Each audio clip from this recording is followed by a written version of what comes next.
अहम खबर आप तक पहुंचाएं कि साबिक वज़ीर-ए-आज़म शाहिद खाकान अब्बासी ने नई सियासी जमात के रजिस्ट्रेशन के लिए इलेक्शन कमीशन से रुजू कर लिया। ज़राए के मुताबिक शाहिद खाकान अब्बासी ने सियासी जमात के रजिस्ट्रेशन के लिए कवायद इलेक्शन कमीशन में जमा करा दिए। तफसील जानते हैं, डॉन न्यूज़ के नुमाइंदे इरफान सदुज़ई हमारे साथ मौजूद है। इरफान, आगाह कीजिएगा।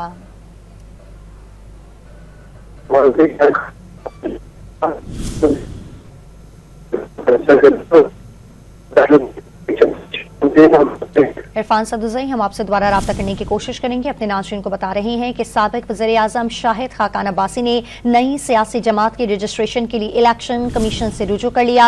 ज़राए के मुताबिक शाहिद खाकान अब्बासी ने सियासी जमात की रजिस्ट्रेशन के लिए कवायद इलेक्शन कमीशन में जमा करा दिए हैं। इलेक्शन एक्ट 2017 के मुताबिक सियासी जमात रजिस्टर्ड करवा रहे हैं, ऐसा कहना है शाहिद खाकान अब्बासी का। राब्ता बहाल हुआ है इरफान सदुज़ई से। इरफान, आगाह कीजिएगा। शायद करने का